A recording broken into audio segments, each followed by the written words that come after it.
Kali ini gue pengen bahas lensa wide yang juga zoom dari Tamron yang racun banget buat pengguna mirrorless full frame-nya Sony.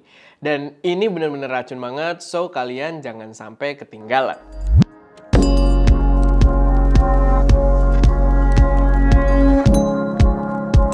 Halo semuanya, selamat datang di channel SM Media dengan gue Erwin. Dan pada video kali ini gue pengen bahas lensa dari Tamron yang racun banget, terutama buat para pengguna full frame Sony, yaitu adalah Tamron 20-40 mm f2.8 DI 3 Romawi VXD.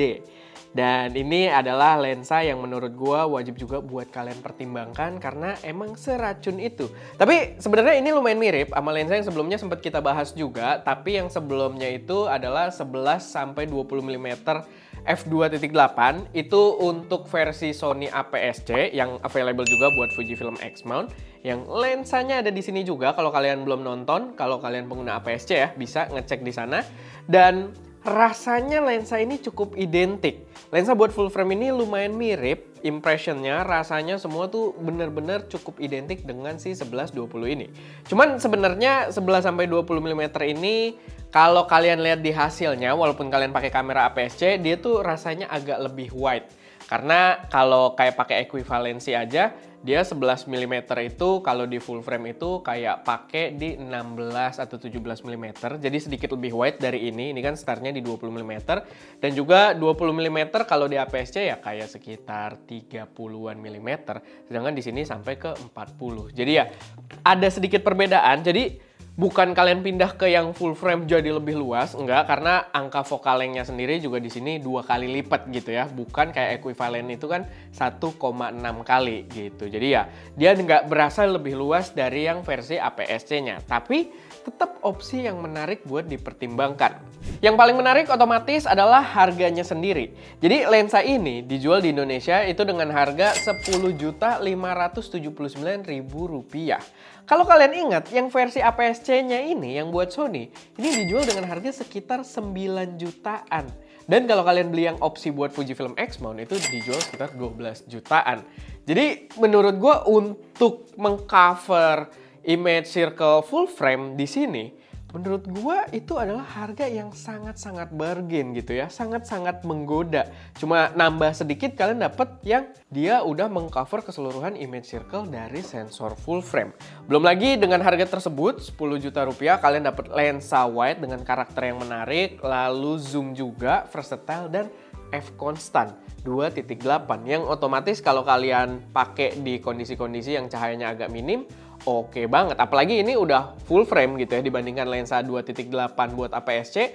Di sini otomatis cahayanya bakal lebih banyak lagi gitu, bakal lebih terang lagi.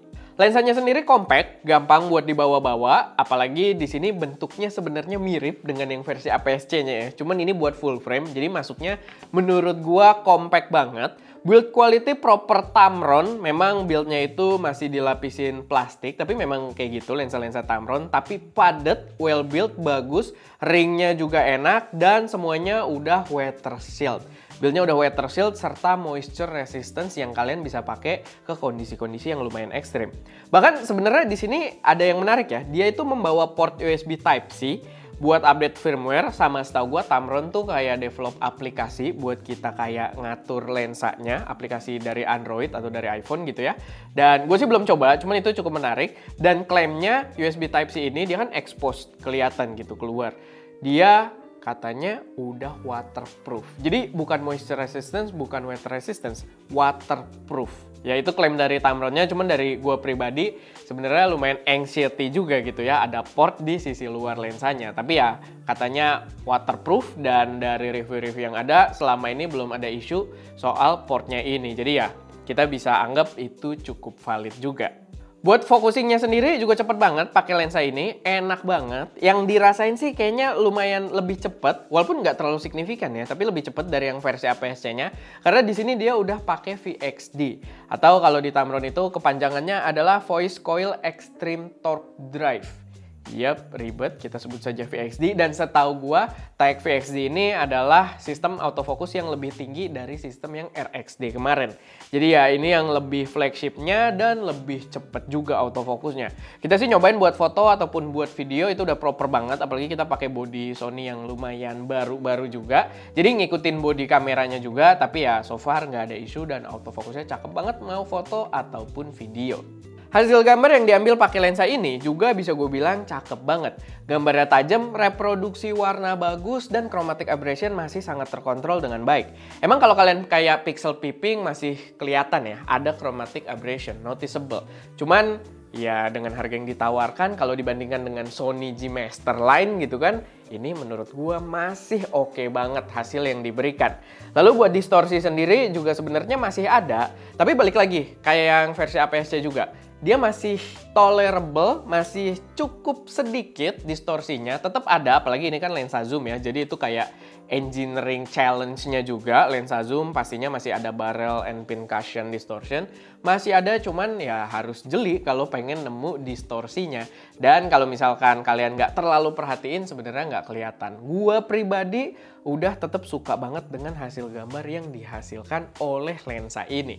Dan untuk flares cahaya juga yang kita rasain sih begitu menghadap ke matahari sebenarnya flares masih ada. Jadi kayak lens flare gitu masih ada kelihatan. Cuman paling nggak biasnya itu terkontrol. Jadi coatingnya menurut gue cukup bagus karena kalau kita ngadep ke matahari tuh nggak menghilangkan kontras gambar kita gitu. Nggak jadi kayak kelihatan dreamy gitu, dan menurut gue itu yang lebih penting. Kalau soal flare sih ya mungkin selera juga. Kadang orang ada yang malah nyari-nyari. Cuman untuk bias cahayanya sendiri setelah kena cahaya direct itu kontrasnya tetap terjaga dengan baik.